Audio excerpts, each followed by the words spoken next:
Good morning. Welcome. I'm John Ahmann with the Westside Future Fund, here with my two terrific co-hosts. Yes, I am Ebony Ford. I am a very proud English Avenue resident and even prouder Hollis Innovation Academy parent, and I am the new Director of Community Building and Engagement at Quest. New job, shout out. Yes, thank you. Good morning. My name is Benjamin Earley. I'm a proud fourth-generation Westside resident. Happy to be working with Westside Future Fund in a number of capacities. Even more excited to be here with you this morning and to hear from our special guest this morning. Looking forward to it. Absolutely. Well, thank you. I know we'll be. Thank y'all for being here in the beginning. We'll be filling up as time goes on. But I always like to start. I recognize quite a few of you. But for folks that are here for the first time, could you raise your hand? Don't be scared. Nothing will happen. One time for the Yes. All right. Thank y'all for being here. Thank you for being y'all. here at first. So thank you. Welcome. And what I wanted to just be intentional explaining our program for the morning, so you know what's going to happen. So we'll go through this in the next couple minutes, and then the next part of our program is we have a devotion. So we kind of level start with devotion. We'll talk more about that, a member of the community. And then following the devotion, we'll have our speaker we always have a different program speaker. So we have the U.S. District Attorney. We're excited about that. And then we close up. We're out of here by 9. At the end, we do some special announcements, and we're finished. Did I mention the introduction part? No, but we can get to it. I skipped that part. After the devotion, another part we'll do is a big win of the summits, as more people come in and as people getting to know each other and connecting. So we do self-introductions. So that'll be a part of the program as well. So help me recover and say the things that I missed. No, you did good. I think you covered everything from what I can see here. So thank you again so much for all of you being here. I know it's hard getting out this early in the morning and it's getting cold. So it's colder in the morning. So we appreciate y'all being here for sure. And as John mentioned, today's summit is all about the U.S. Attorney's Office for the Northern District of Georgia. And a lot of people, me included, pretty much have some misconceptions about the U.S. Attorney's Office. I kind of thought that all they do is prosecute criminals and litigate cases, which is awesome, okay? But it actually goes way beyond that. The office engages in prevention efforts to educate communities about public safety threats, deter students and adults alike from turning into criminal conduct, and they also provide ex-offenders with an intensive re-entry program after they complete their sentences of imprisonment. So all of that is awesome, awesome work, okay? And I'm looking very forward to learning more about it a little bit later. Yeah, and I'm honored to be able to speak with our U.S. Attorney for the Northern District of Georgia, Mr. Ryan Buchanan, this morning. Excited to hear from him, as well as our devotion speaker, Mr. A.P. Thompson, who heads the community initiatives over at Chris 180. So we're looking forward to hearing from both of them. Thank you, gentlemen, for joining us this morning. Westside Future Fund, we are looking forward to engaging with you on social. We're on Facebook, Instagram, Twitter, and YouTube. Please be sure to like, share, subscribe, follow, all of that good stuff. We love to engage with people.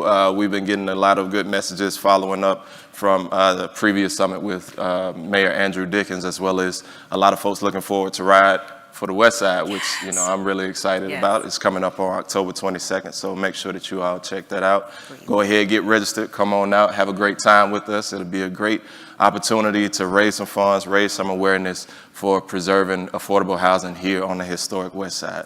And we'll talk more about that later on in the show. But again, stay connected with us, Facebook, Instagram, Twitter, and YouTube. If you would like to come and be a part of the summits, if you'd like to, for example, come and deliver a devotion one morning, you can send us a quick DM on either of these platforms, or you can send us an email at info@westsidefuturefund.org. We'll be happy to get back with you and follow up with you. So again, this is a thing that we like to do with the community, not to the community. That's one of the sayings here at Westside Future Fund. So we're happy to engage with you and continue doing so going forward. Thank you, Benjamin. And especially for those that are new, we are live now. I'm sure you kind of know that. So you can see the different cameras. And as soon as the summit is over, if you want to rewatch it and look for yourself in the crowd, it's available on YouTube and Facebook. So it's and all our past summits are there as well. And thanks to our team, they do a great job. They come out here extra early to get set up for doing this. So our devotion speaker for little background for those who are here for the first time on the devotion. We draw inspiration from the devotion from the story of Nehemiah in the Old Testament. And so the story of Nehemiah going back to Jerusalem, the cupbearer to the king, you know the story, called back to Jerusalem, to first rebuild the walls of Jerusalem to make it safe, but then how, they worked together to bring back Jerusalem to be a thriving city. And so we asked our speakers to kind of just draw inspiration from the story, not to give you lessons from it, so to speak. And to level set the devotion, I'll always read a statement, and I'm going to talk a little bit about our devotion speaker this morning. He'll start. It's become our tradition to begin our meetings with a positive, inspirational message from a member of our community, recognizing that many in our community are driven by their spiritual faith to participate in the Westside revitalization effort. The time at the beginning of our meetings is an opportunity to share various inspirational reflections. While the speakers may articulate their personal faith, it's meant to be inclusive, inspiring, and meaningful, with the story of Nehemiah as our guide. So I'm really appreciate A.P. Thompson, Director of Community Initiatives at Chris 180, to give our devotion this morning. He has been working truly in the trenches for some time. I was catching up with it this morning before the summit, but I really appreciate him as he leads various Chris 180 teams that are working across the city in the Promise Centers. And he started the one here in English Avenue, and he's got a real heart for residents. What I really appreciate about Chris 180 and appreciating that unfortunately often living in the neighborhoods with all the things that can be not going quite right yet, folks experience trauma, and I've often thought these particular neighborhoods in the West are often labeled low income. But if you did the trauma measure, I think a majority of residents would also qualify as traumatized. And imagine the frame that people refer to as a traumatized neighborhood. And Chris 180 leads that approach, and AP did, to help those residents recover from that and build better lives. So thank you for coming up to lead us with our devotion this morning. We appreciate it.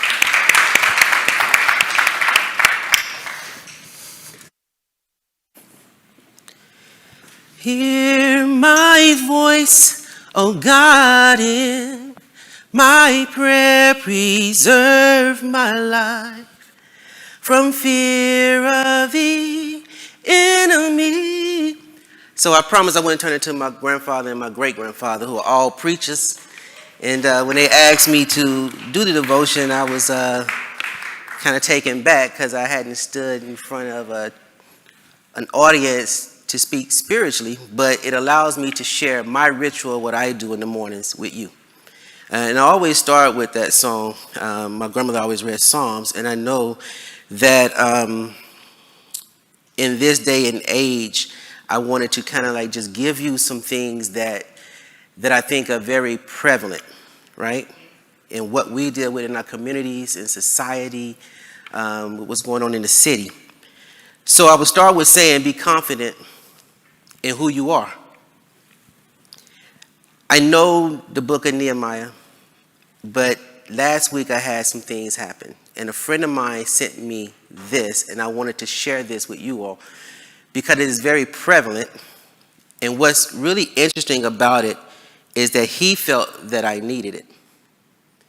Over 20 years ago, I sent this to him because I felt he needed it.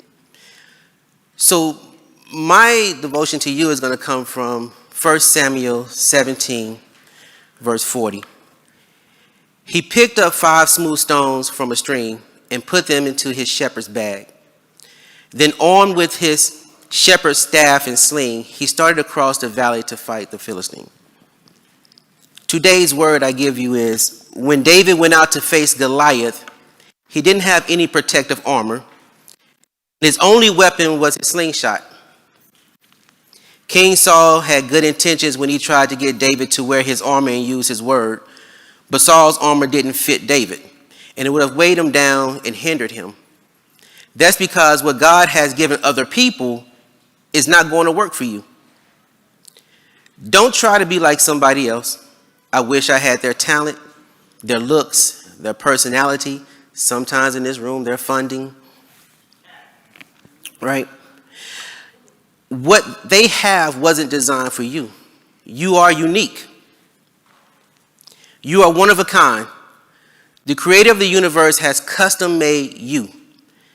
Nobody has what you have. You have to be confident in who God made you to be. You are the right size, 5'5". You have the right looks. I still try to stay clean. You have the right personalities and gift.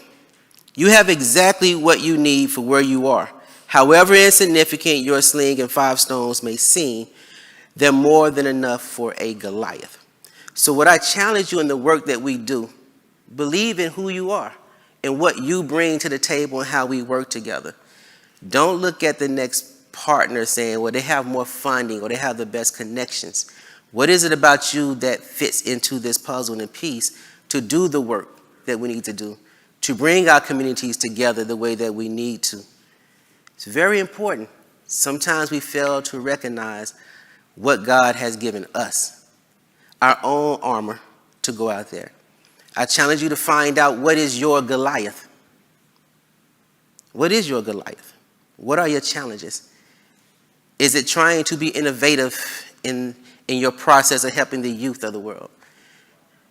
Is it the challenges of getting through red tape to get housing for the homeless? Sometimes for some of you, it's just challenging knowing your neighbor next door. What is your Goliath? We all have one. Believe in who you are, the way that he made you, your journey, your walk, your faith.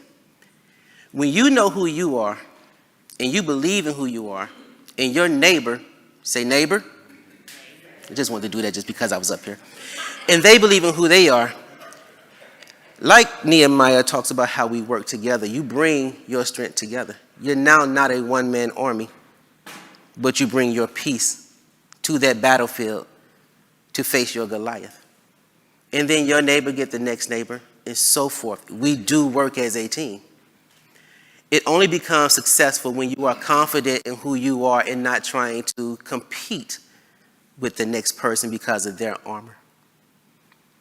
I always thought I was a low man on the totem pole. How much time I have? 5 minutes. See, being obedient. A lot of my friends, some went off to play NFL, CEOs, real estate mongols. A lot of them they were well off way before my time. I was still trying to figure out if I'm going to go to law school.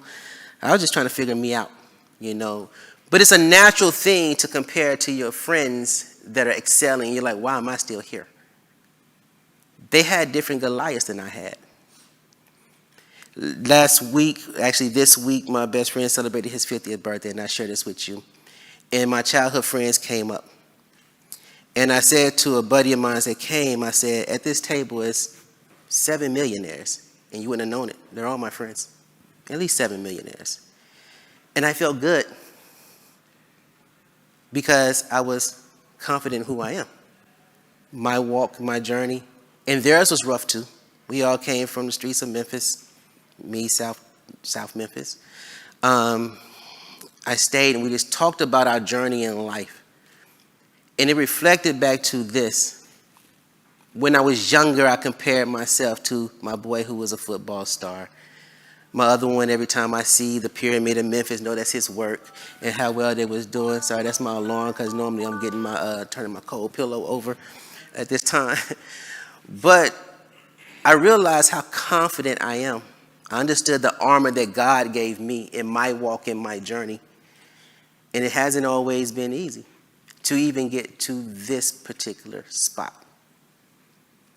I relied on my armor to navigate challenges, not just for me, but the community in which I was blessed to come here and serve.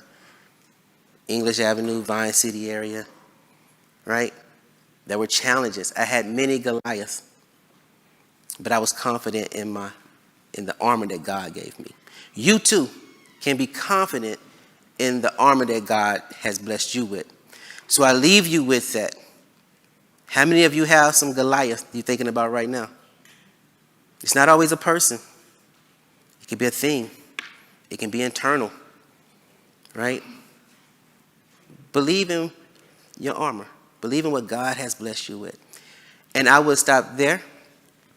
It was a pleasure. John, thank you so much, Westside Future Fund, for allowing me to be here and to do this devotion. I won't turn into a preacher today. Now unto him who is able to keep me from falling. Amen.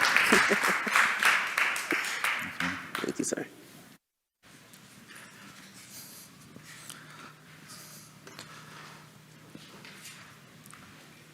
All right, thank you.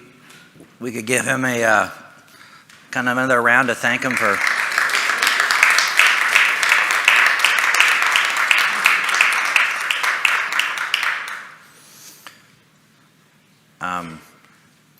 So AP, I appreciate you, leaning into the message with your own kind of personal vulnerability a little bit. So thank you for that. And I was saying when I came in, started talking with AP, you kind of hit on a theme that we were talking a little bit about before your devotion, because I was talking about one of the things we were talking about is working with residents to try to get them to take advantage of services that are very near where they may be renting or living, and the challenges of that, and maybe it's kind of a mindset challenge, and how you get into a different story in your head. So thank you for making that real for us, for me. Appreciate all that you do in the community.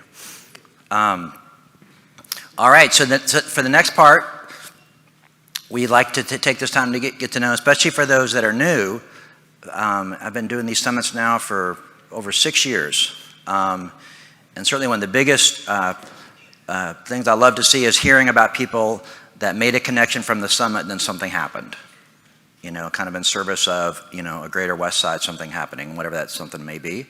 Thank you for being here. And so as we go around the room, what we'd like, everyone to do is to stand up, to just say your name.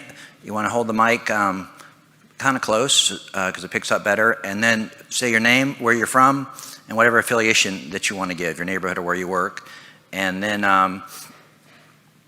just stop. And if you have more you want to say, we may be able to make some time at the end of the summit, or put your message into our bulletin. But really encourage folks to listen to what folks are saying, and if you have some idea or think it was some way you can help them, hope there's some connection that could happen, because that's why we take the time to do these self-introductions. And I know Neil knows what to do, so I'm going to start with you.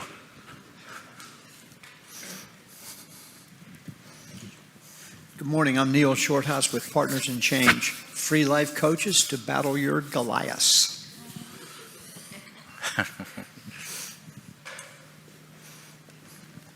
Good morning, Jerry Kiernan with AP. Good morning, everyone. I'm Muriel Murphy, and I'm a resident of the Vine City community.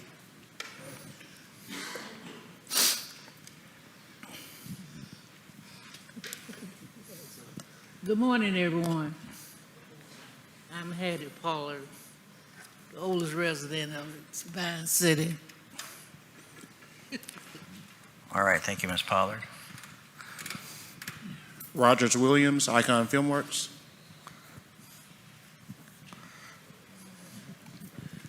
Good morning. My name is Sandra Bush, and I'm a retired consumer and family science educator. Someone said I was a teacher, but that's only for 3 years. You become an educator after 40 years.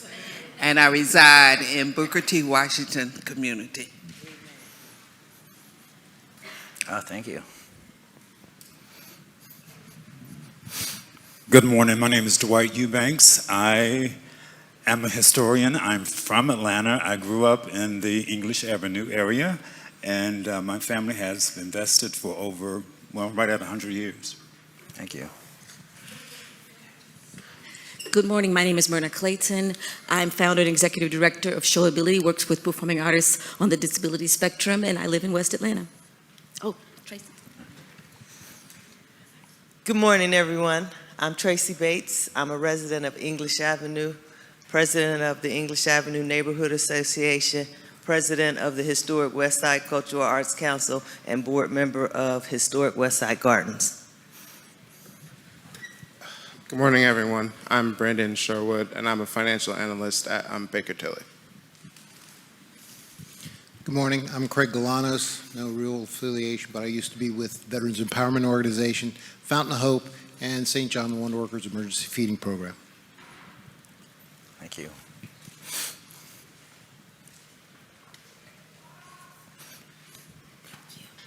Good morning, everyone. I am Isis Dukes. I'm the CEO of Financial Favor and long-term champion and supporter of the community. I'm a board member of On the Rise Financial Center right in the community down the street, as well as a board member for Bank on Georgia and Bank on Atlanta.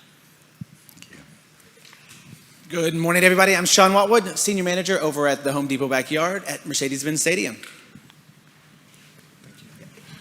Good morning, everyone. My name is Sam Cox, and I'm the CFO of Citizens Trust Bank, and I'm a graduate of the AU Center. Good morning, everyone. Javen Rudolph, resident of Southwest Atlanta, and the Relationship Director over at Grant Thornton, LLP. Thank you. Thank you. Jeremiah, you want to say your name? No? Jeremiah. All right, thank you.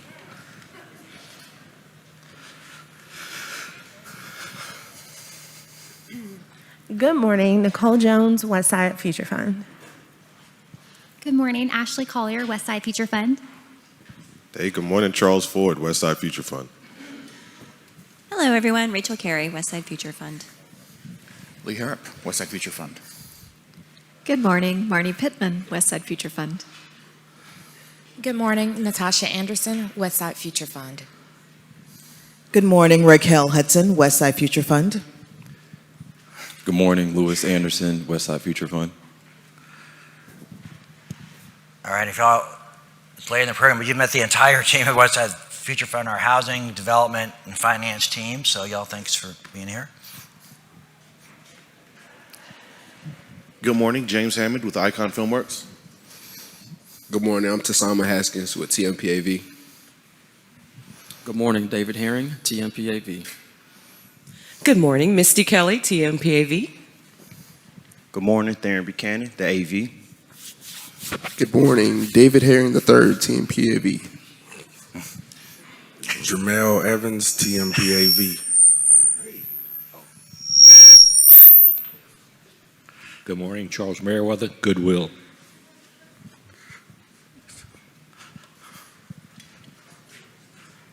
Good morning, Daryl Peak, Icon Filmworks.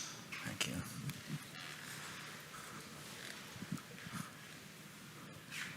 Good morning, everybody. Caitlin Behringer, Open Hand Atlanta and Mechanicsville resident. Good morning, everyone. Winston Taylor, the beloved community owner of the old St. Mark Church. Good morning, everyone. James Tomlin, owner and operator of Jimmy Jam's Vegan Foods. Good morning, Travis Lute, Gang Intervention Prevention Specialist, future OOA, future credible messenger. Thank you. Great. I'm Logic Ruffin. I'm part of the Credible Messenger Initiative. Good morning. My name is Scott Melton, Credible Messenger, PSN, through the U.S. District Attorney's Office. Good morning, Mimi English, the Southeast Credible Messenger, partner with OAA. Good morning, Danielle Sweat Wiley, Community Outreach Specialist for the U.S. Attorney's Office. I'm Ryan Buchanan. I'm the U.S. Attorney. I live in Zone 6 on the east side, but thanks for letting me come over here this morning.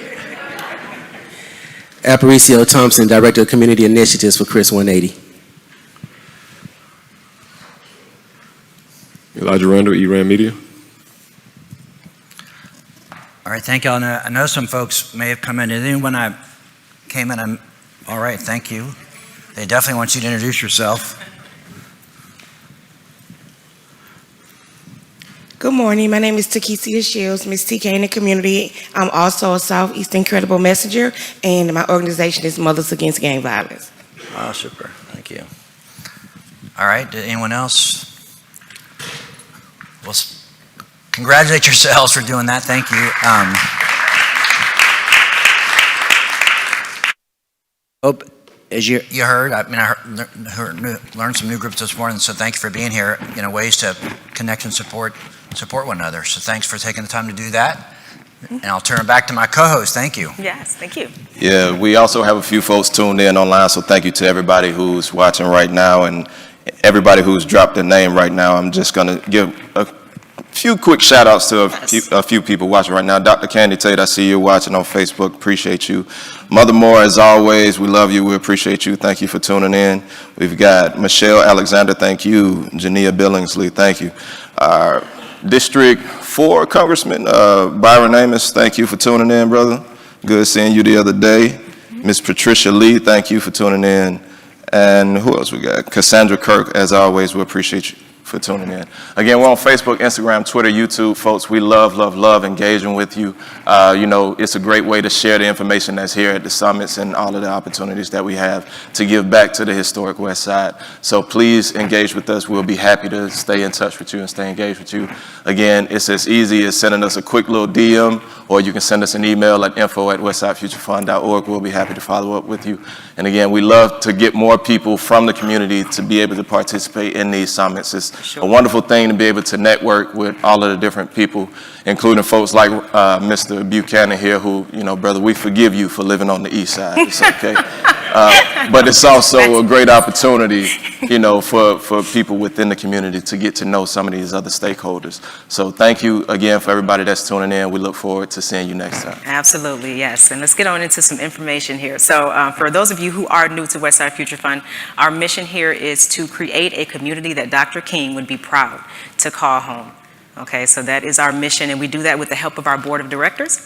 And I want you all to know that this board of directors, this is an all-volunteer board of directors. So along with their professions, the organizations that they're running, their businesses, their families, they also are dedicating their time and service to help us fulfill our mission here on the West Side, so at Westside Future Fund. So we're very, very thankful for their service. We're also very thankful for our Westside Future Fund team. Many, or probably most of whom, are actually here today helping out with the summit. They're usually here for every summit, so we really appreciate them. There are some that are not on this slide: Ms. Janora Crook, Mr. Benjamin Earley, and Mr. Derek Jordan. So thank you very, very much to our Westside Future Fund team. Also, we would like to let you guys know about our community tours. So Westside Future Fund does host a community tour every second Saturday of the month. And so it's just a way for us to come out, be together, and then kind of see firsthand, boots on the ground, the good work that Westside Future Fund is doing here in our community to preserve affordable housing. So please register for that on our website, westsidefuturefund.org. I think it may not be a slash. Just go to westsidefuturefund.org, click on events, and please register for that. Also, for the people that are here today, I hope that you grab your ticket on the way in. I think we have our tickets, red and white tickets. Yes. Did everybody get one as you walked in? If not, you still have time to go get a ticket, because what those tickets are for a raffle drawing.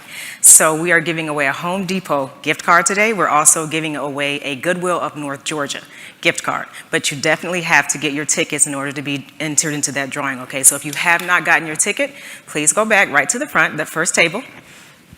There you go. Rachel? Yep, right there. And get your ticket if you don't already have it. And then you can be entered to receive a gift card later on today. And I think that's all I have for right now, Mr. Benjamin.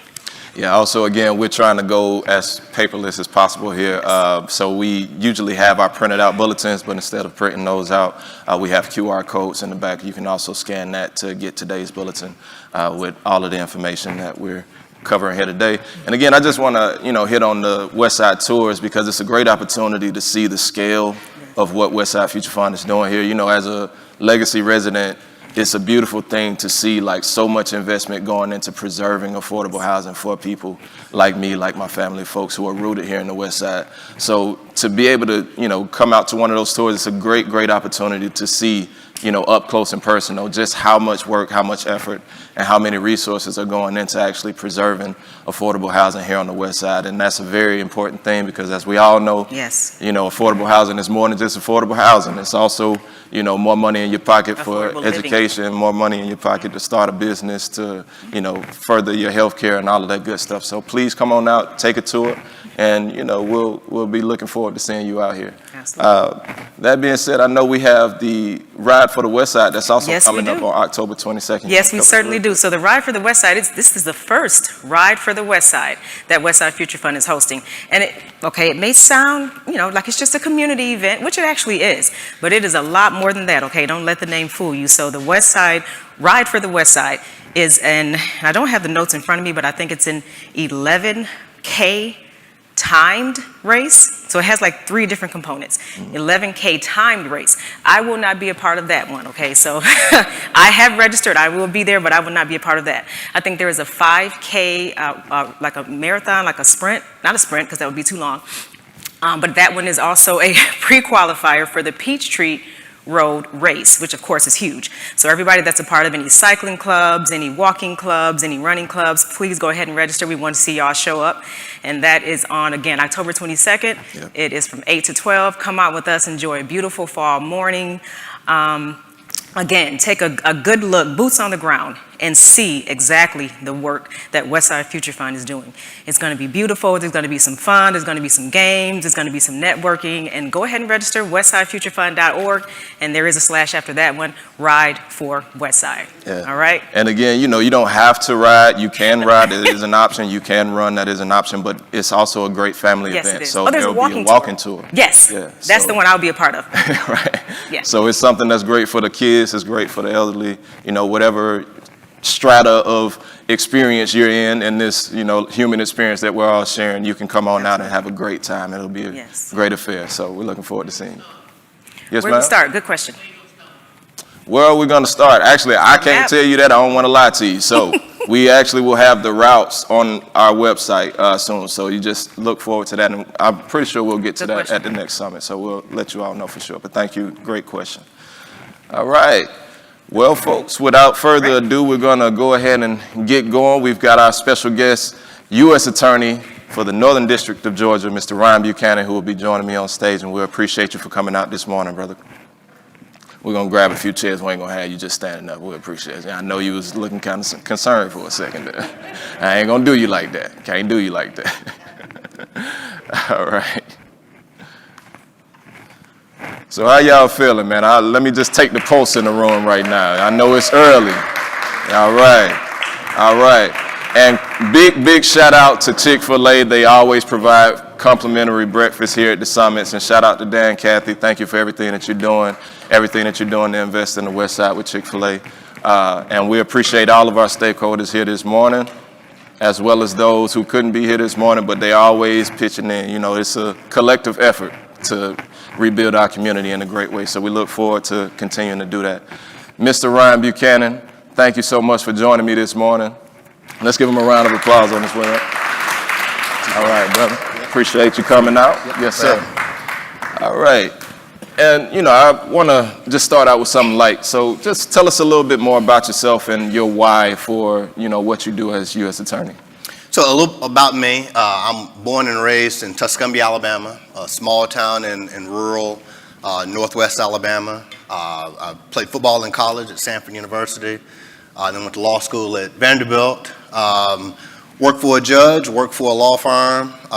But along the way, I came to understand that there was opportunity to have impact beyond simply sort of corporate impact.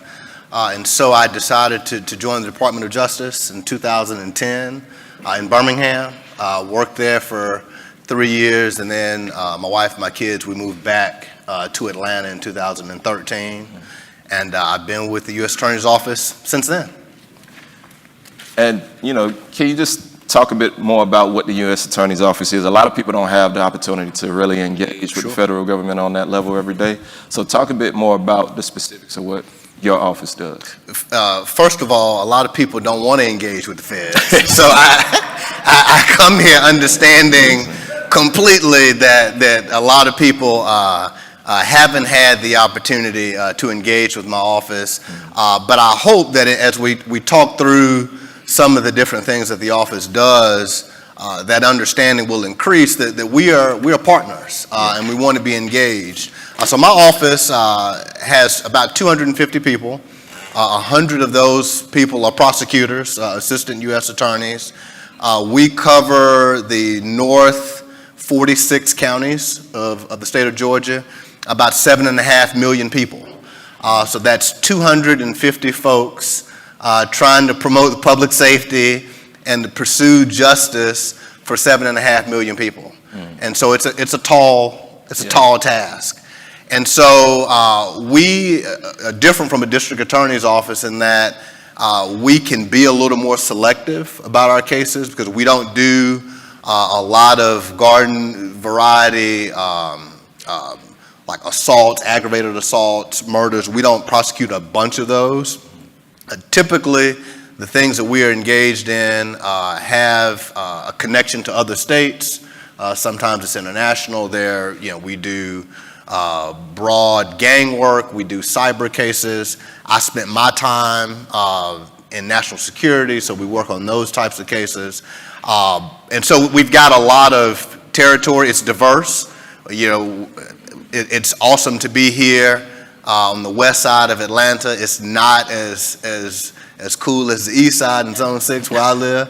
But we're here, and then I also get to spend time in far north Georgia, White County, almost in North Carolina. So it's a diverse district that has a multitude of challenges and a multitude of opportunities. All right, so folks, we're gonna call it a wrap right there.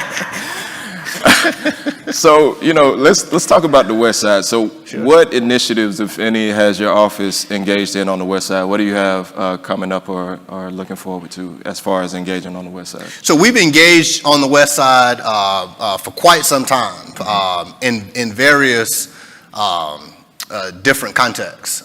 Some of that context has been addressing potential violent crime. Some of it has been addressing the controlled substances. I believe I saw Tracy earlier about the DMI initiative that we had, where we wanted to make certain that we're not in you said something earlier that struck me, that we want to work with the community and not do things to the community. And that's my approach. That's this administration's approach to how we address criminal justice. And so we want to make certain that we are working with you to address the issues that are there. And so if at the time there's an influx of drug trafficking, we want to work with you to make certain that we address that. But we want to do it in a way that's intelligent. We want to do it in a way that's humane.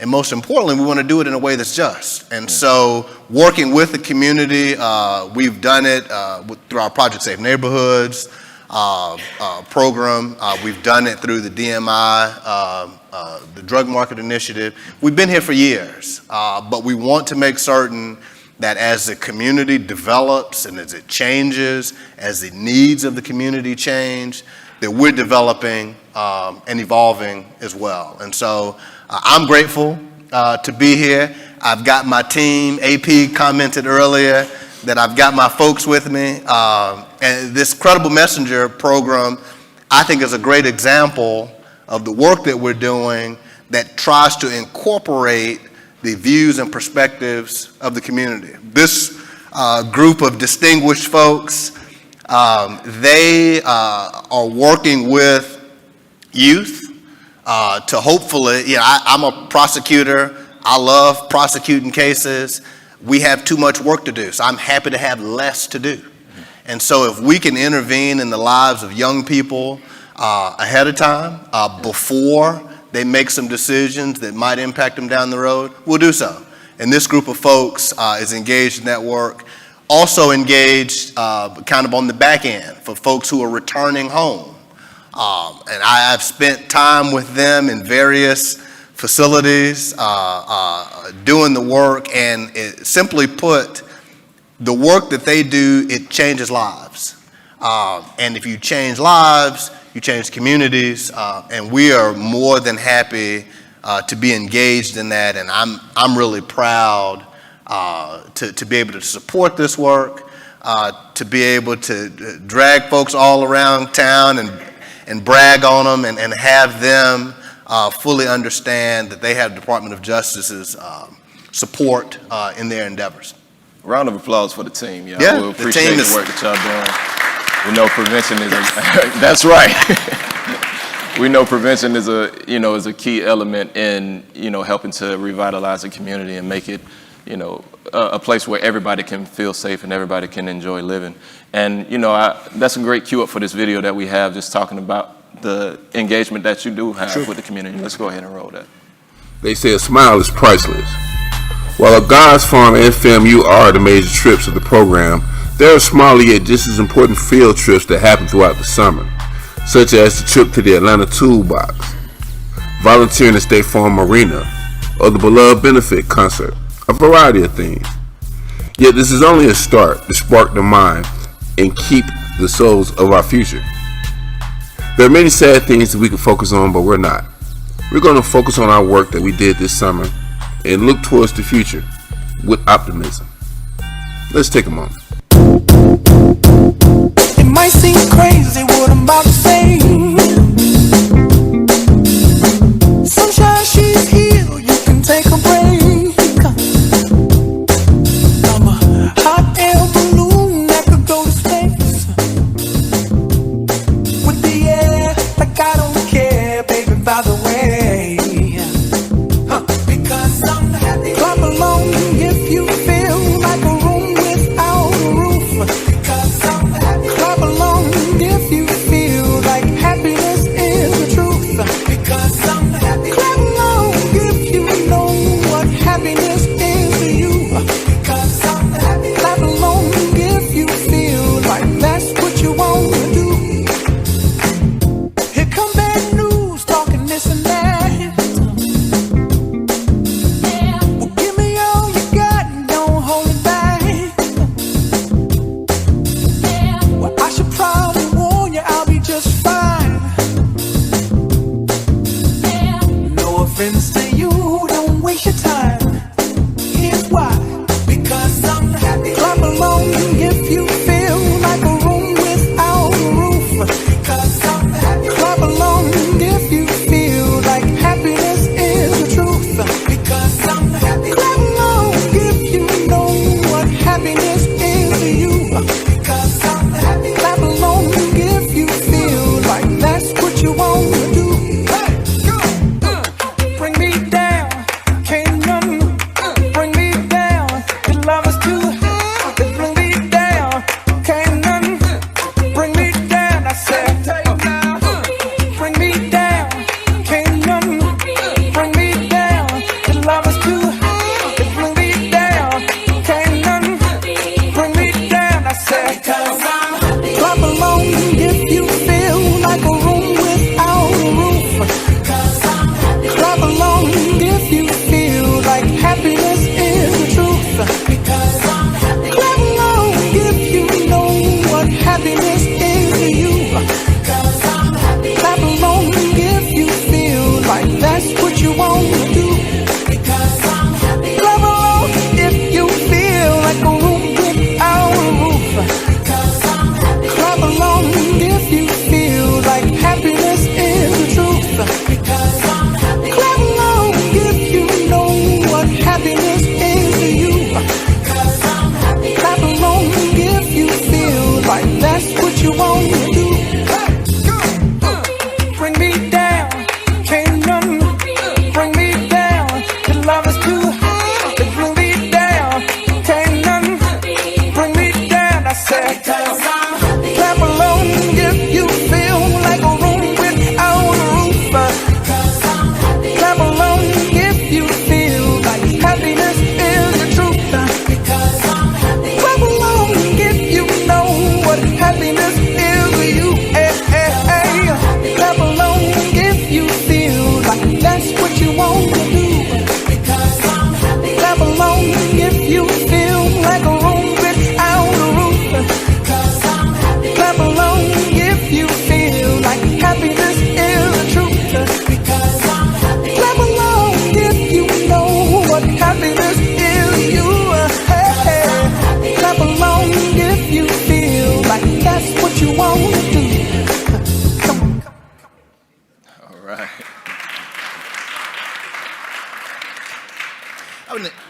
can give a little bit of context about that video and what it means and why it's so impactful and important. For the past couple of years, my office has been involved in a summer youth initiative. And in that initiative and some of those youth that you saw in the video, those are justice-involved children. Those are children who have been arrested. They're pretrial. Some of them are on probation. So it's joyful for me, and I'm grateful to see those children in that context, catching fish, going on a college trip, talking, eating, being silly, dancing. That's what children ought to be doing. Yeah. And so it warms my heart to see that, understanding sort of where we started. And I know some of my messengers are recounting those early days when we met with those children at the beginning of the summer. Madam D.A. Fonnie Willis was with us as well, because some of them had charges that were pending in Fulton County. But we spent the summer with them through intense mentoring from the Credible Messengers. The money that you see flashing around, we paid them. It was like a job. It was like a summer job. They spent time with the messengers. There was some job readiness training. There was a lot of counseling and mentoring. There was, some educational opportunities, some volunteer opportunities. Our community outreach specialist, Dr. Danielle Sweat-Wiley, who if you don't know her, you should. She is a graduate of FAMU, and so our college trip always happens to go to FAMU. And so that's the kids took a trip to Tallahassee. But I appreciate viewing that video and seeing the joy and seeing what is appropriate behavior for kids ought to be making TikTok dances, right? They ought to be being silly and having fun, and to see that from children who are just as involved, it shows that they're still children and they still deserve those opportunities that we just saw. And I am just happy that my office and the Department of Justice can help facilitate some of that. Looking at those, you wouldn't know that those were justice-involved children, and that's due in part to the work that this team does, and I'm really, really proud and happy to support it. And that's a beautiful thing. And I think something that's important to emphasize here is that exactly what you said. That's what children ought to be doing, but more importantly, that's what children would be doing if they were in a safe environment, if they were in an environment where they had their needs met. There are people who have this misconception that some human beings are just born bad, or some human beings are predestined to be, negative contributors to society, when, especially 9 times out of 10, they're looking at folks who come from environments like the historic West Side, like some parts of the East Side, and they're pointing at those folks and saying those are those types of people. When in reality, no, it's not that we're born this way. It's just we don't have access to the things that make life normal for us as children. And so when you lack those resources, when you lack the mentorship, when you lack those opportunities to have your horizon expanded, you are mentally boxed in. And so many people get caught up in that, coming from disadvantaged and disenfranchised communities. So many people get caught up in that street life. And I have had numerous personal friends, stories, and family that, have gone that route. But I'm thankful to say that, most of us have been able to navigate that. But the ones of us who have, is because we had people like you and people like your team here in our lives, people that could steer us in the right direction, away from the negative aspects of society and into, more directions that show us hope for the future. And I think that's a key element that you guys are instilling in the youth. And I applaud you for doing that, because a lot of it is just, can I see myself 10 years from now? And can I see myself being the type of person that is reaching out to me right now. So you're a United States attorney. Can I see myself becoming a United States attorney?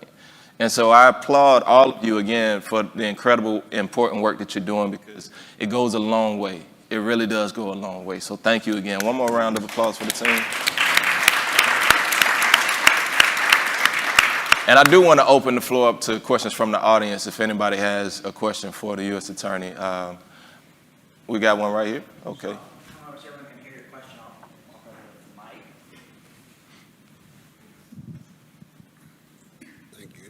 Having worked with your office in the past, Danielle and others, when we worked with the English Avenue Project, can you give me an update of how the program actually ended? And also, when we're dealing with restorative justice, I think, if I remember statistics, 30314 and 30318 had the highest prison population. So can you give me an update on what you're doing for returning citizens? Sure. Our work, I was waiting on the mic to come back. Our work over in your part of Atlanta is continuing. We want to evolve. We want you to stay in contact with Dr. Wiley to make certain that as your needs change, we're still being responsive and working with you. You asked a great question about returning citizens. That's a big emphasis for me and my team. We have some citizens who have returned, who are a part of the Credible Messaging program. I am not a huge, you asked about the populations in a couple of different zip codes. I'm not a huge numbers guy. My team will often remind me that I need to be more of a numbers guy. But the numbers on recidivism, they're just way down when returning citizens have had an opportunity to spend some time with the Credible Messengers. I think for that group of youth that we had who had been involved with the judicial system earlier on, we have like an 80% success rate that a year or so out of that participation in that program, those children have not been arrested again. And so the same has been true for our returning citizens who spent some time with the Credible Messenger program. Just yesterday, we were working with a state agency to talk about increasing that program. We've got it in a couple of facilities. I've been down with the team in the Metro reentry facility, talking with individuals who are about to return home about what that's like and how best to set themselves up for success. Now, it is every imaginable phase of life. There is training on conflict management, right down to opening a bank account, managing credit. All of these things that go into life, and particularly for people who've been away for a while, things change. People are away, you come back and there's smartphones and there's Uber and there's all of these things. And so what some of the work that this team does, that my office very happily supports, is preparing people for their next phases of life. And we firmly believe that if we can help prepare folks near the end of their sentence, before they return home, we can help set them up for success once they get home. Because as you say, once you take that deck that's stacked against folks, and it's the components of that for people who are incarcerated, it's tenfold. And so if we can remove some of those barriers, remove some of those issues, we believe that, well, not we believe, what's Jay-Z, the men lie, women, numbers don't. Yeah. And so we understand that if we can get in front of people and have that impact then, we return people back in better shape. We return them back to safer communities, and it just works better for everybody. You mentioned that we are in the preventative space, And I enjoy being there. I enjoy being in the place where we're trying to prevent crime before it ever happens.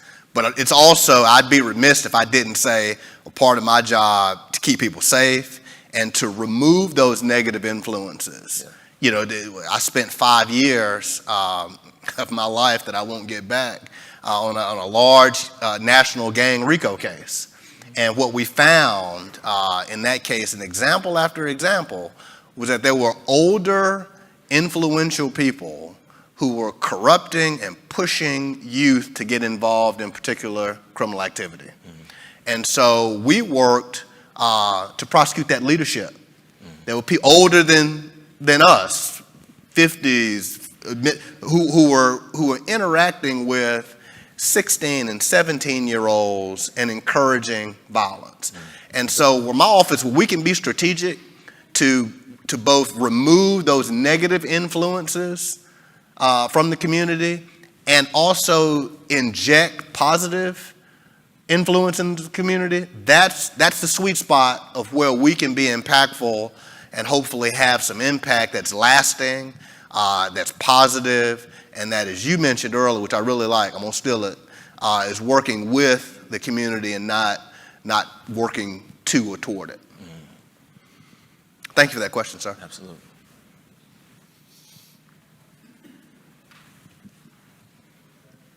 Good morning. Good morning. Once again, I'm Travis Luke. I got a question. So, Dr. Wiley, that's my gatekeeper, that's my mentor. She's great.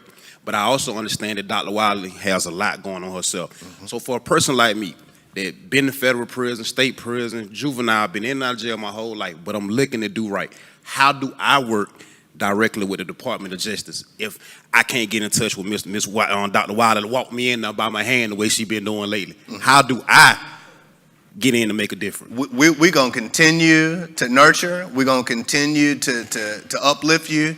And then eventually we're going to push you out of the nest. That's exactly how it's going to work. So you better start flapping so you can fly.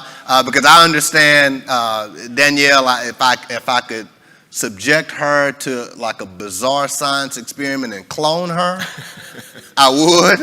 But I can't do it. And so we and that's kind of the core of the messenger program. The goal is to equip.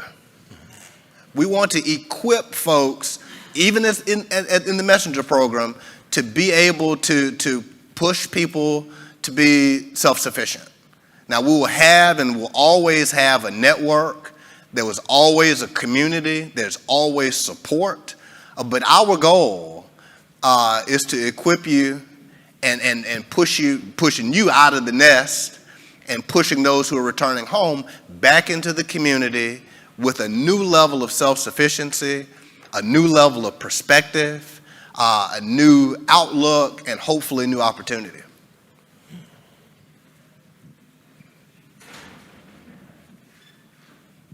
Hey, good morning again. I just want to speak on the Project Safe Neighborhood program. I'm actually a participant that was in Metro Reentry. I did 12 years in the state penitentiary, and this program has bettered me in my reentry. I've only been out 1 year, and I partner with them, and now I'm a credible messenger myself to help others.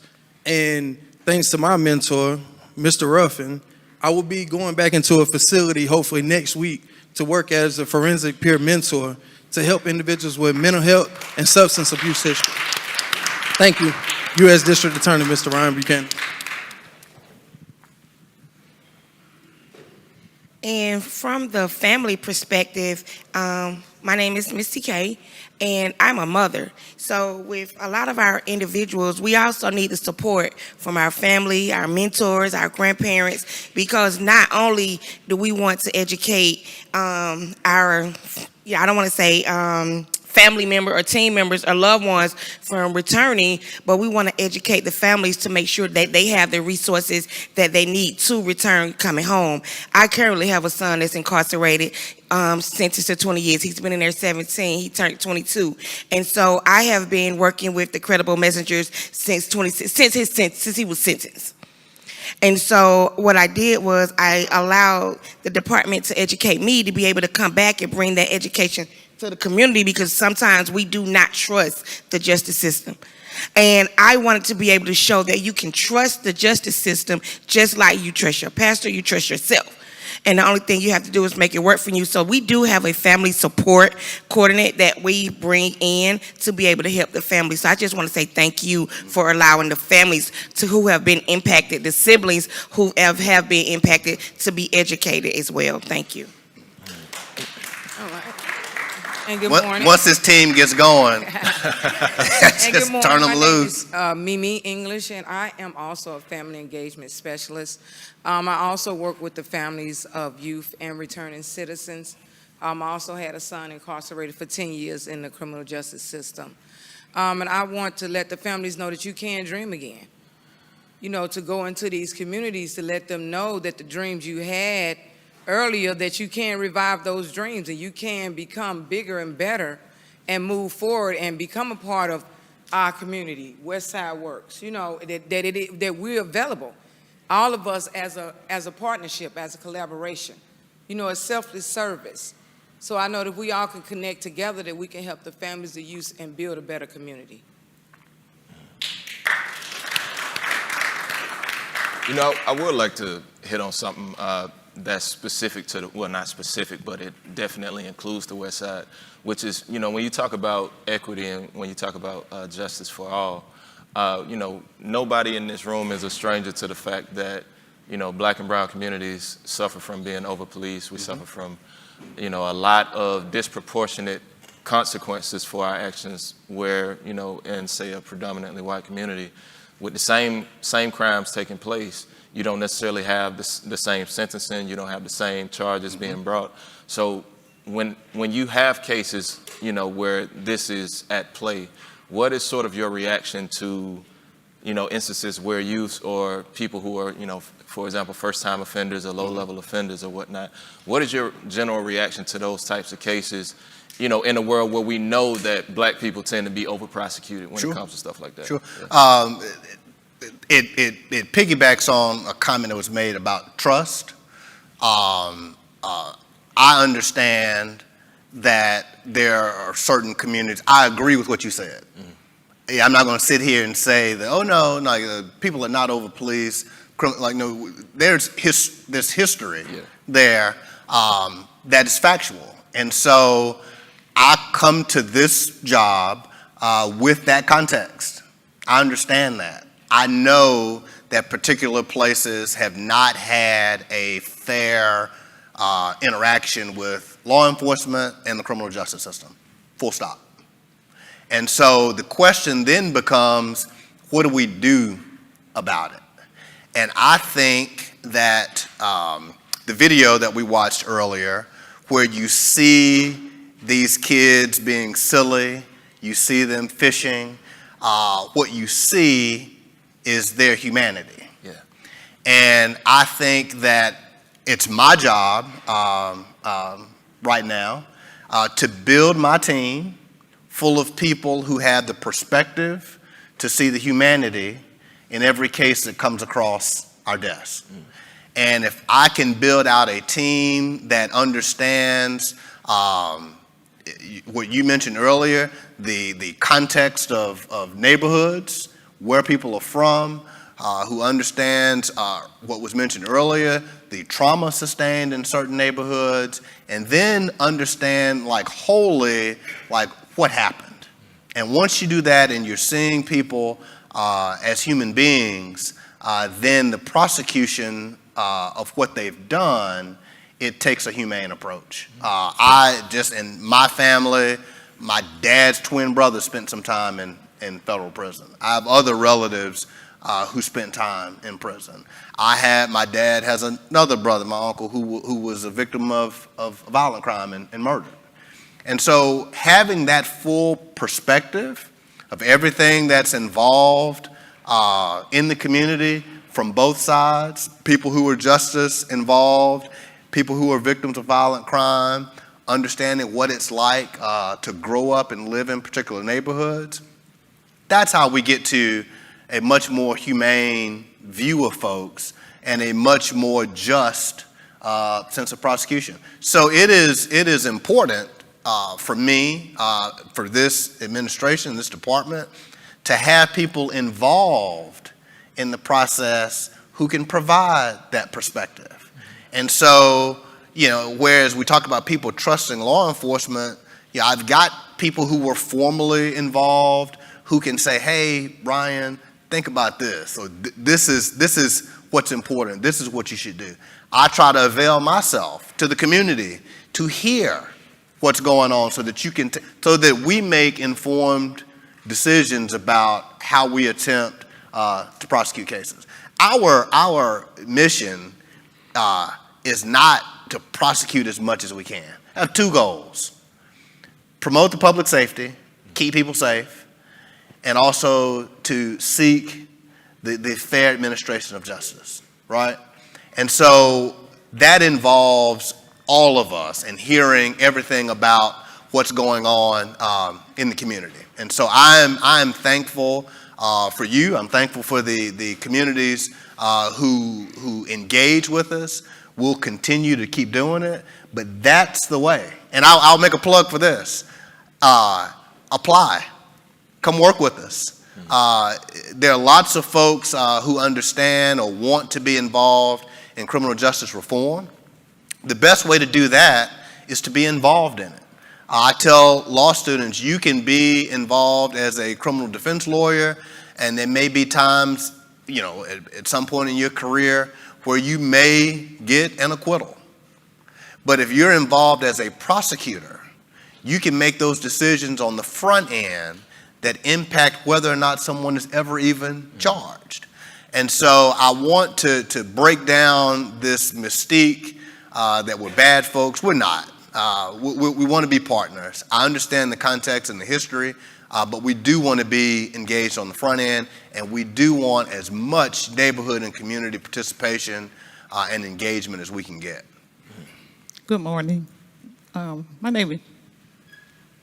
Good morning. Good morning. My name is Miss Adams from the Vine City neighborhood.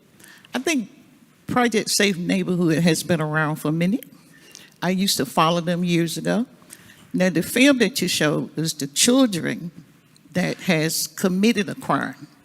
I don't know if you said this or not, and I didn't hear it, but how are you working or teaching the kids to come back to the community in which they did the crime? We hear so much on the TV today as the children doing all of these crimes that we feel is unbelievable as our senior citizens. So my question is, through your program, which I think is great, and you're right, children need to be children, fishing and stuff like that, but they was encouraged to do that crime for whatever, but they harmed the neighborhood that they lived in one way or the other by doing that crime. And I agree, to get to the parents, you got to get to the children. To get to the children, you got to get to the parents. But you got that community that was impacted by that crime of that child. So my question is, how are you getting the kids, or are you focusing on the kids to go back to the community that they did the crime in to help improve not only the community, but what they did and how you teach them not to do the crime again? Mm-hmm. Thank you for your question. The Department of Justice typically does not prosecute juveniles. It's an idea that is not widely known. We typically only prosecute adults. And so all of the work that we're doing with children, like our summer youth program, is to get out in front of that process, that cycle that you're talking about before it happens or before it becomes more serious. And so that's the Summer Youth Initiative is one thing that we're doing. People who have committed those crimes that wind up coming through some of the facilities. That's why I like to make a plug for the Credible Messenger program. We need that program in as many facilities as we can get it. Because that's a program that, as you say, it's going to impact people as they come home. And so reentry, intervention programs, all under the umbrella of Project Safe Neighborhoods and the prevention space, that's something that we're spending a lot of time and effort on, and we want to continue to do so. And I'd love to know more about as we look down the road on what's happened in particular communities, how that impact and how that program hopefully has advanced the safety of the communities. Reentry and recidivism reduction programs, I'm guessing, are fairly expensive. Are you sufficiently funded for expanding those programs?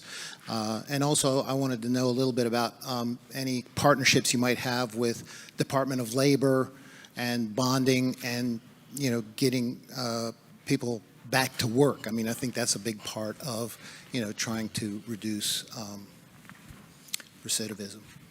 Easiest question of the day. For a federal government, and we're never sufficiently funded. Yeah, never, ever, ever, ever, ever, right? So, what's that? Yes, but in my world and in my space, we're not. And so the partnerships are welcome. And there are many ways that folks can get involved. You can get involved, well, first just see Dr. Wiley, but there's a financial involvement, there's opportunity involvement, employing some people when they come back. That's an awesome resource that we need. So entities that have employment opportunities, training opportunities, that's housing, which is huge. So those are the partnerships that we could use that can offset or address some of those gaps that we have in funding. So that was almost like a plant. No, we don't have enough money, and yes, we would love more, but we would also really, really enjoy and benefit from having some substantive partnerships to provide some of those things that we need to help the reentry effort. It's huge. The numbers are crystal clear that when you work in that space, you can absolutely impact recidivism, and that makes communities safer. And so I'll run around town all day singing the praises of that and hoping that we get more engagement from the private sector to help in that. So thank you for that question. Hi, peace and love, everyone. My name is Brother David Lawrence Hale. I did 43 years in prison. I went to prison at 15. I was in youth center at 7. So I've been traveling through them camps of the institution for a while. I've been out just a little over 11 years. Thank you. I'm involved with the Historic Westside Cultural Art Council. I'm a neighborhood resident, the English Avenue, and my plans and program is to teach the youth what I know and what I learned. I'm an artist, I'm a sculptor, I'm a teacher, I'm all that. And I got my degrees in the joint. So what better teacher you can have than the expert? So I ain't gonna take up too much more of your time. I just wanted to share what I am and what I'm gonna do. Mm-hmm. All right? Thank you, sir.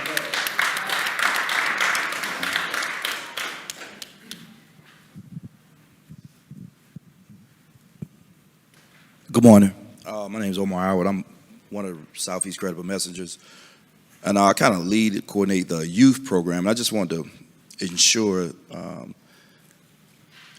I don't think anybody knows how important it is or how great it is for us to have backing from the U.S. Attorney's Office, from Fulton DA, trying our best. And I want to give y'all a clear understanding. We are doing our best to try to help our young adults, especially even with adults. But everybody knows me that I have a mentoring program. I've been mentoring young people for 11 years. I did 15 years in prison, 2 came out, and I actually worked back inside the Department of Correction, trying to help turn and change the narrative of our young adults. I just want to ask for your prayers, because this is not an easy challenge. It's not an easy task, but we are actually doing our best to try to turn our youth's way of thinking back into a positive, helping them find validation with people who care about them, bringing them back to family support. We do our not only our summer intervention program, But we work with our kids throughout the year trying to help find resources, and it hasn't been an easy task, but I want to encourage you that you have people who are very dedicated. Some work full-time jobs. Some have given up jobs to actually pour back. I am in process of looking in a way of giving up my full-time job to get back into the community because I know how important it is to help our future youth become productive and excuse me, productive and back to a loving community. So I just did want to share that with y'all. Like for me, being a former inmate and coming out, because I never thought in a million years I'd be working with law enforcement. That's just something I didn't want to do. And God positioned me to come back in.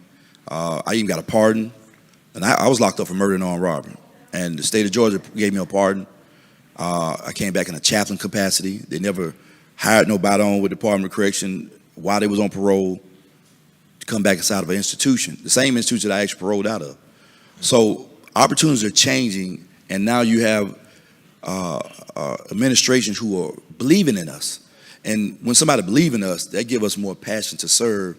Because it's hard out here working. This is a hard task. It's a little bit different when I grew up. You know, you got some switches, and because I grew up around switches. I'm from Alabama, so you got switches, and I ain't talking about small switches, long switches.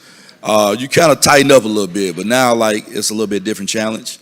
But we are doing our best, and I hope that the effort that we're doing, and not just us, it's a lot of organizations who are doing a lot of work. But we definitely need the financial resource. We definitely need more business resources. We need schools to pour in, and we need to be collected. And people talk about the village concept. I really believe in the village concept. I believe we can restore our mindsets to be village-wise and not just on the outside. If we have that village mentality, I think we can change the narrative. And we have to pray. We have to pray, and we have to believe, and we have to trust. So just want to thank y'all. I just want to let y'all know I'm grateful to have support from that type of status, to believe in what we do, from parents to people who's been incarcerated. And it's working. We have a lot of kids who went back to school, who are not in prison now, who's not in jail, and hopefully these young adults will be back in the community soon. All right. Well, brother, I want to just say thank you for the work that you're doing, man. I just want to say thank you for the work that you're doing and for sharing that, because it's important that we hear from folks who have been through it. And thank you as well. We appreciate you coming out, and we appreciate you sharing that, and thank you for the work that you're doing to give back, because that's powerful. It's one thing to have an outside perspective of, you know, I want to help people who are on a completely different trajectory than I've ever been on, but it's different. You know, it hit different when it's coming from somebody that's been through it. So thank both of y'all for That's a great point. I know I am not a credible messenger. Yeah. I mean, I wear a suit every day. So, you know, and so you're right. It lands differently when people can say, I know exactly what that experience is. Yeah. And so my role is to just push and push and push, and hopefully champion these folks in a way that gets them into those spaces, because those messages and that the stories are powerful. Absolutely. I won't be long. I just want to say that I've seen their work firsthand at one of our Promise Centers, and I would tell you, had we not had them there, it would have been a whole different summer. I promise you. I also would like to see them grow. I think they should be just like in that Promise Center in every single center that we have. As Chris 180, we can handle the behavior, health, and all those things, but these real life scenarios, they need people who they can relate to in those trenches or from those trenches. And last thing I would say is one thing that would help, because this is the unseen work. They're there not for cameras and media. And when people say, what are we doing? What are we doing? You just don't see it. You don't see it, but they're out there. What helps is the community. Sometimes we can't just turn that blind eye. We know who is doing what, and we know how to catch little Johnny way before little Johnny hook up with Grape Street, right? Way before he become a Pyru. We see the trend. We can stop that way before he's introduced to it. But we have to, again, be a community. You got to find your Goliath. Put that armor on that God gave you and grab that little man and say, Johnny, let me come introduce you to somebody, right? Where Johnny's about to head, they've been there. So you can catch Johnny and he can get that real talk before that happens. You give Johnny a chance. You got to have a balance. I promise you. I wear a suit too most times. But I promise you I have my same hood friends. Earlier today, I told you about the millionaires that sat at their table. I'm the only one with no federal record of those millionaires that sat at their table. It wasn't because I didn't do some of the things they did. I had a balance. I was little Johnny that somebody kept pulling this way, and they kept going that way. So we gotta do our part too in the community. We gotta become neighbors again. Business leaders and business owners, you gotta be willing to give them a shot. We can't keep prosecuting them once they get out. We gotta give them a chance. My grandfather I spoke about was a pastor, but he started his landscape service, one of the first African Americans in the state of Oklahoma to have one. He only employed individuals coming out of the prison system. They were all his workers. They stole his lawnmower sometimes they brought it back, sometimes they didn't. He just say, I hope they went and started their own business from what they learned from me, right? But we have to give them a shot. It's gonna take all of us. We got another question there?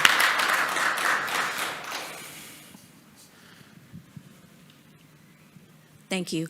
My question is for you. Appreciate the individual support that you're giving the persons with recidivism, discouraging those preventatively, and also for the families that are impacted.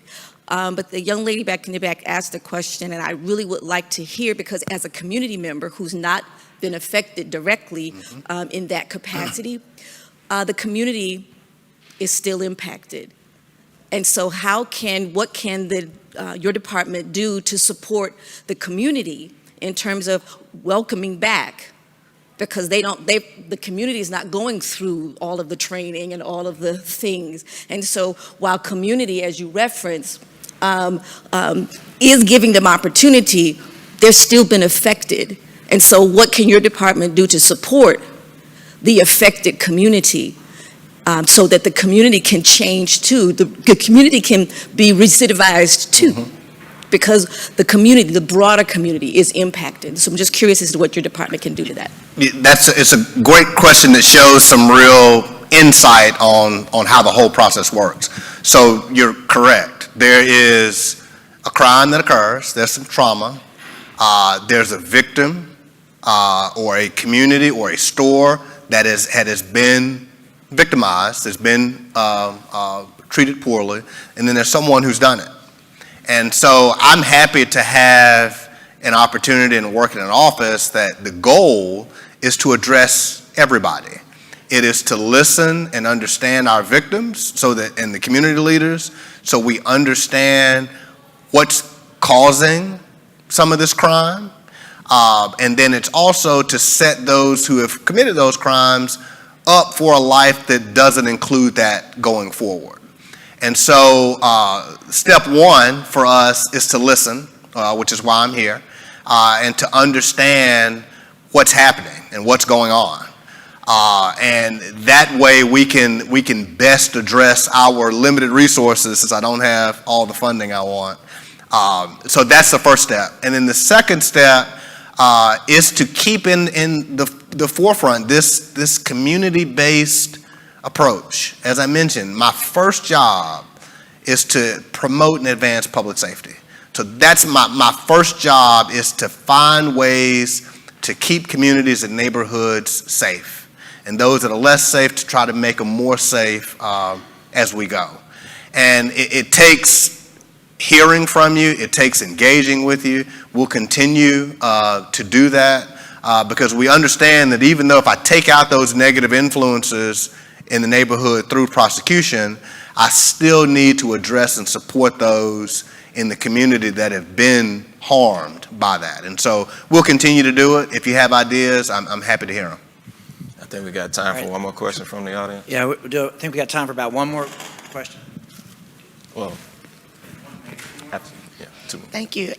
May I answer her question? Oh, sure. So when we talk about community, Mr. Howard stated that a lot of us have full-time jobs. Even though I'm here today as a Southeastern Credible Messenger, I'm also employed with Chris 180, and we are credible because we come from those communities. And so relationship building is what we place back in the community. Healing Circle, being able to do those in the community, to teach the community, being able to get the community to give, not judge the credible messengers that's coming in, but to listen, because sometimes community members may say, well, the first thing I got, well, how can you tell me as a mother when you have a son that's incarcerated? But I also have a son that graduated from college with a bachelor's degree, signing up to be an FBI, football scholar and everything. So I have both roles. So the thing of this is when we take the information back, the relationship to the community, the resources to the community have to receive it. So we have things that the community can educate on. We have dates and for healing circles through our trauma response when we respond.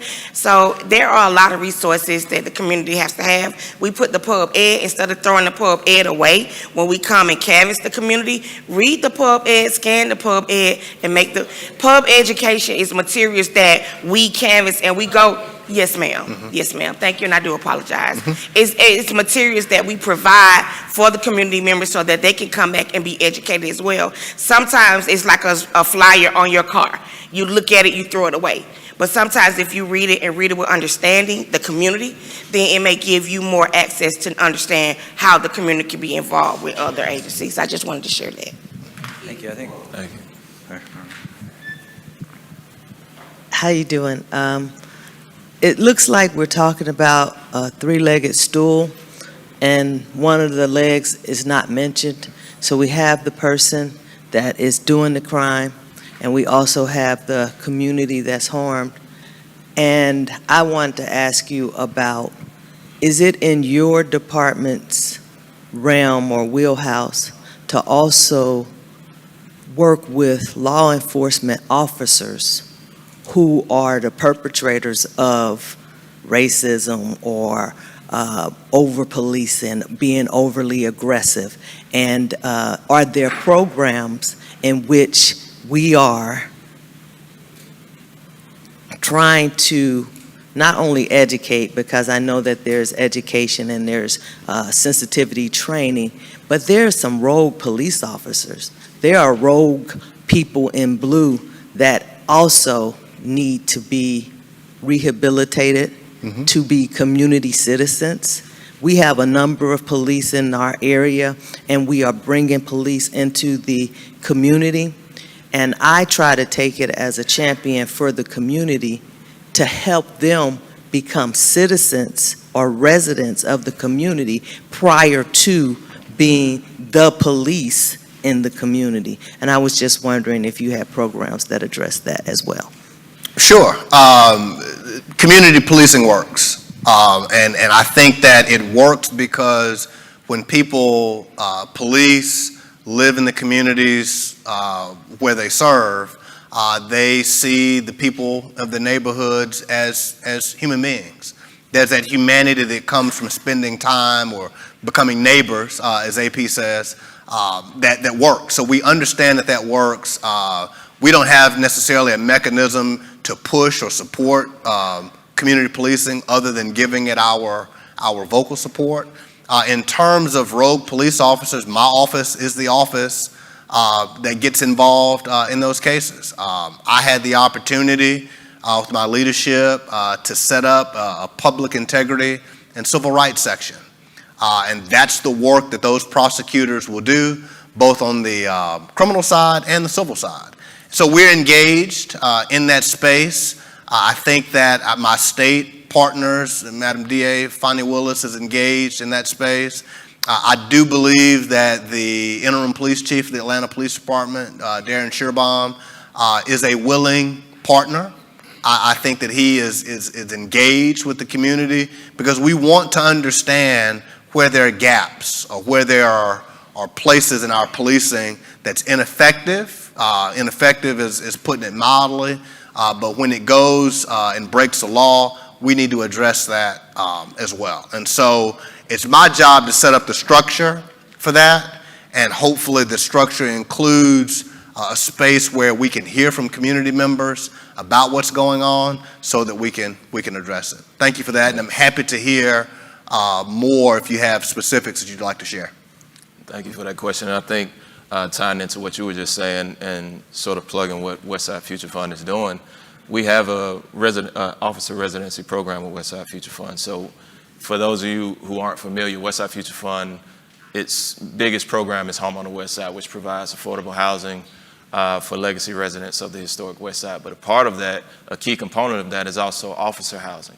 So understanding that it does work to have officers be a part of the community that they're policing, in a sense, having the community police itself is an important thing as far as getting back to that key word, seeing the humanity in one another. So not only do you have the opportunity for the officers to see the humanity in the residents, but you also have the residents' opportunity to see the humanity in the officers. And building that relationship absolutely goes a long way as far as preventing crime, but going a step beyond that to create and foster community. And that's essentially what we're doing here, and I applaud Westside Future Fund for the work that they're doing in that regard, and maybe it's an opportunity for your office to get involved with Westside Future Fund in that capacity or some other capacity. Final question for you this morning. You were appointed by President Biden in 2021. You were, confirmed by the Senate this year.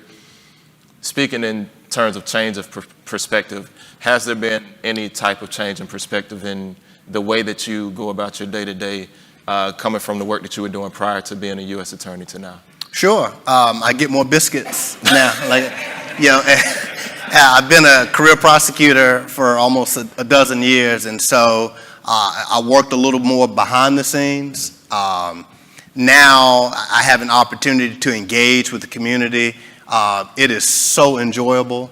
It gives me such hope for Atlanta to see the engagement that we have all across town from Southwest Atlanta to far North Georgia. And so my perspective has changed because I've had an opportunity to spend time in various communities, and I'm encouraged by what I tell people all the time, this is the best district in America. It really is, because it is a city that is critical to this portion of America, and this example that other cities follow. And so we don't have the luxury of getting it wrong. It has to be done right, and I believe that we're doing that. To that end, we've got some materials that we'll leave on the back table about the office and what we're doing. We're more than happy to engage. We want that engagement. We want to do things. I tell my prosecutors all the time, we want to do the right thing. We want to do it for the right reasons, and we want to do it the right way. And that comes from engagement, and we're happy to spend some time with you, and we look forward to doing it again really soon. All right. Well, hopefully the last perspective change you'll have is that the West Side is indeed the best side. That being said, U.S. Attorney Ryan Buchanan, thank you so much for joining us this morning. Yeah, thanks, man. All right, brother. All right. And one more round of applause for his entire team that came out this morning. We appreciate what y'all doing. I came in from the left. I snuck in on you. I'm so sorry. John, Ebony, any reflections from today's conversation? Well, y'all asked great questions. Yes, very good questions. Very good. So, the audience participation, thank y'all for sharing, and thank you for being vulnerable and standing up.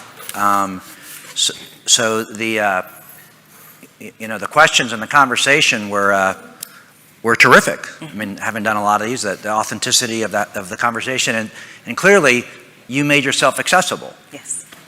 Folks may not have liked every answer, but you clearly, the way you opened up, and so thank you for that, given the position you occupy. I think that's a big deal. So let's give him another round of applause for. Yeah, for me it was the re-entry. I didn't realize that much initiative and that much effort is put into the re-entry program, which now that I think about it is extremely important. I just did not realize that was something that the U.S. Attorney's Office would handle. So yeah, very good information, very good conversation, and thank you as well. One more time.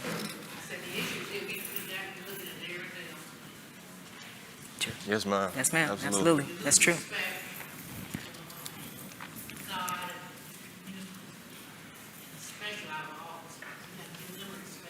Absolutely. I agree. No.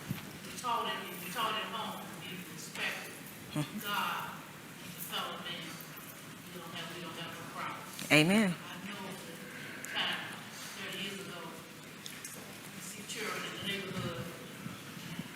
And what do? Take them to school. That's what we've done. Take them to school, find out why they're walking around the neighborhood. That's true. We was concerned, and that's what is needed today. We need to be more concerned and love one another. Absolutely. And teach and live example. Because they look watching you. Because they asked my husband, he would have to work. Number one, keep them busy. Yes. I had mother 7 children, 7 college graduates. Fine city, okay? All jobs, retired, some of them retired. Because we didn't tolerate no playing around and doing nothing. And it's still switches. Somebody said there's no switches anymore. House of mine is a devil's workshop. Isn't that right? Yes. Thank you. Thank you. We need to put you out of business. True. Buchanan. Buchanan. Go for it. Absolutely. Let's do it. Thank you. Thank you, Ms. Fowler. For that. I appreciate it. Thank you. And I also want to revisit the conversation about Ride for the West Side. So I do have some clarification for you guys. And I think we actually have a video as well. So can we play the Ride for the West Side video, please? Oh, no, just... Oh, look who you got there. Oh, God. What's up, big guy? What's going on? Not much. How you doing? Good night to be out. Yeah. So, John, why is Westside Future Fund launching the Ride for the West Side? The big part of Ride for the West Side is, like, I'm not an Atlanta native. I grew up on the east side. A lot of folks aren't aware about all the great history and the landmarks and the parks and West Side's, history and culture. The other part about the event is to raise funds to ensure, residents from the West Side can remain on the West Side.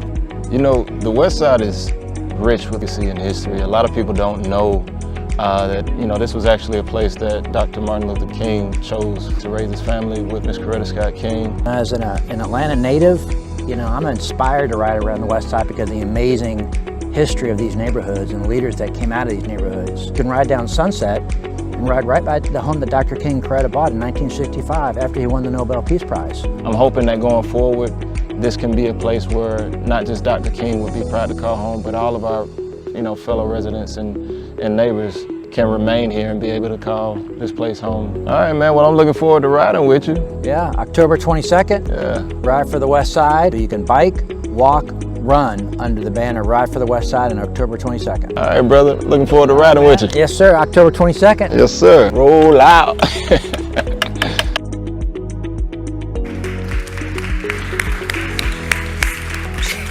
I know it's a takeaway there. I know.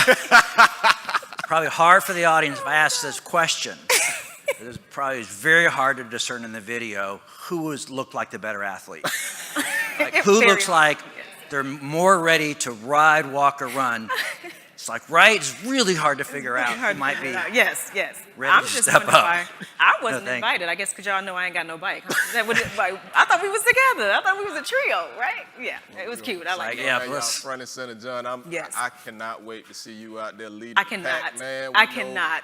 You know you're gonna make a record timing. So I got to say, banish all cameras. No, cameras. And yes, so that was awesome, y'all. That was so cute. I like it. Thank you. But next time invite me, though. Don't leave me out.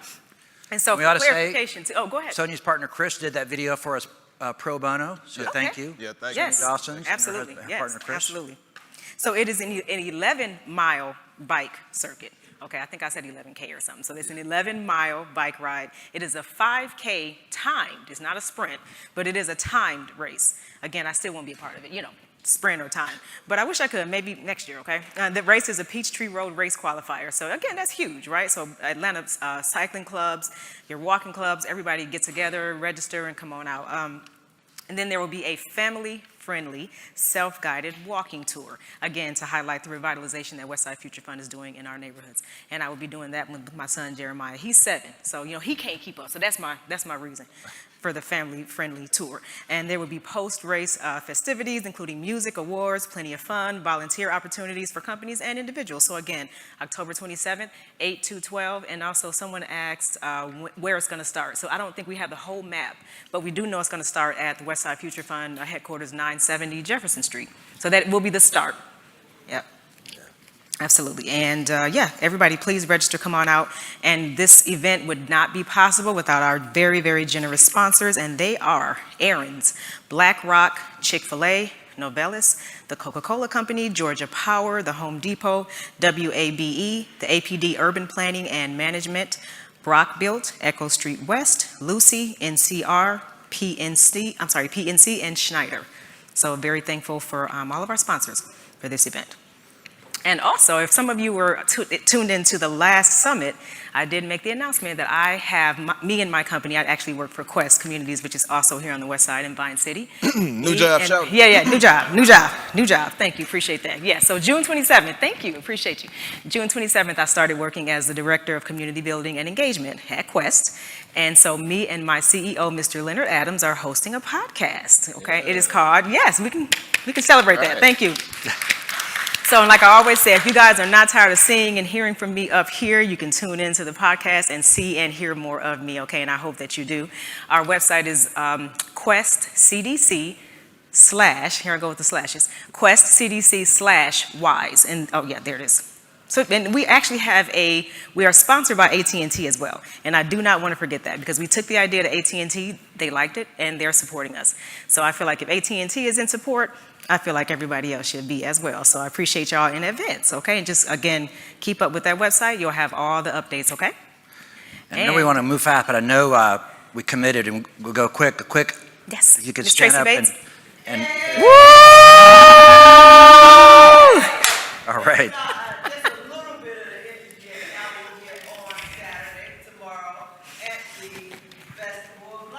Yes. All right.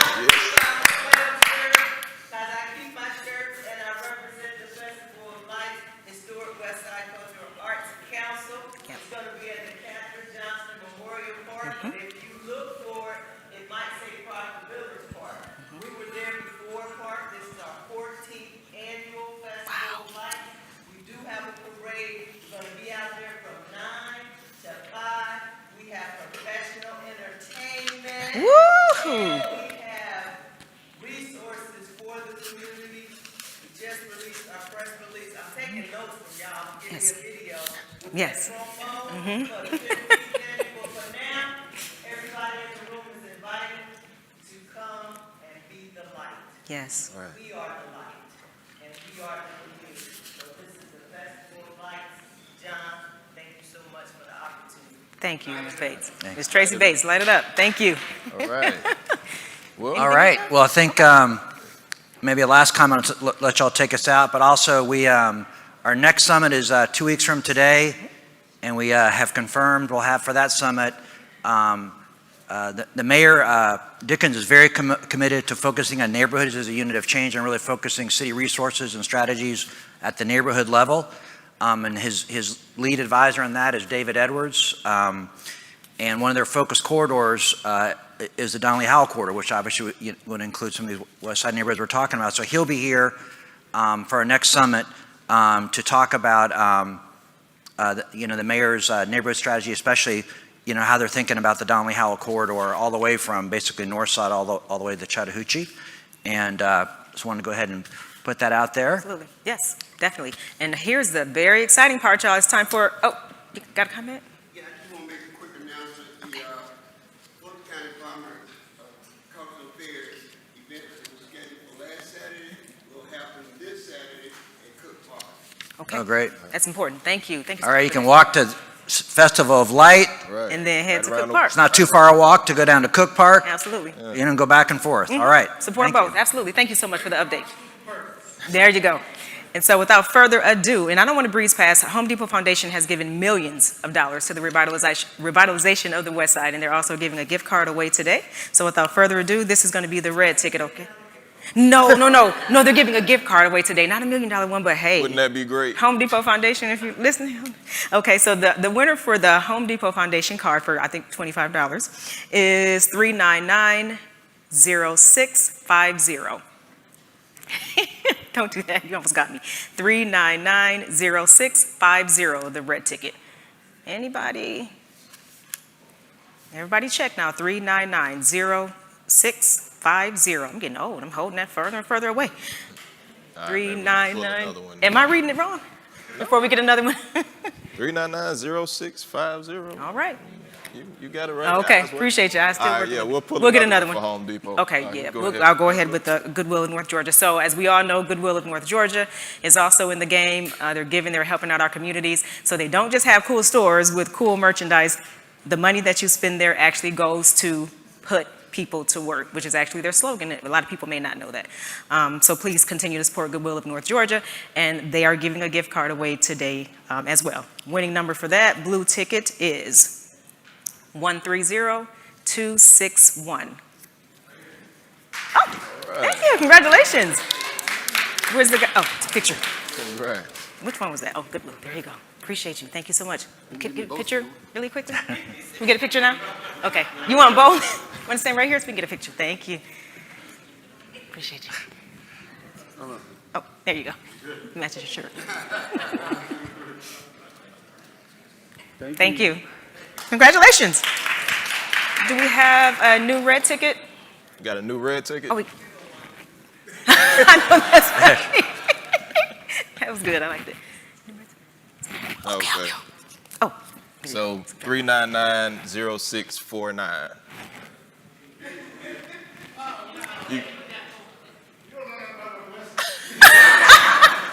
Really? Oh my God. Ain't Look at the that dances. I don't think that ever happened in the history of the Transform Westside Summit. Wait a minute, remember Onaje Henderson?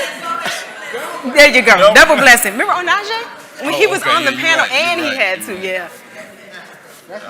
Well, I guess I get another picture. Come on, get in. You look at it. Oh, we got him right here, yeah.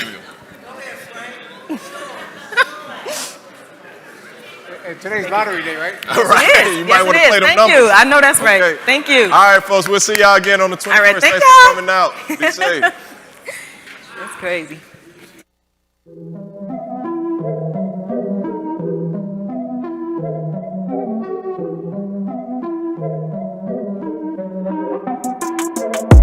Here we go, at the top of the class on a roll, and it's time to run it up, yeah you know. Maxed out, put the pedal to the floor, ayy, on the road, here we go. Yeah, we winning by a landslide. Never see me coming, I'm a landmine. Yeah, I ain't taking orders in command like, yeah, you about to see me on demand like, you know on demand.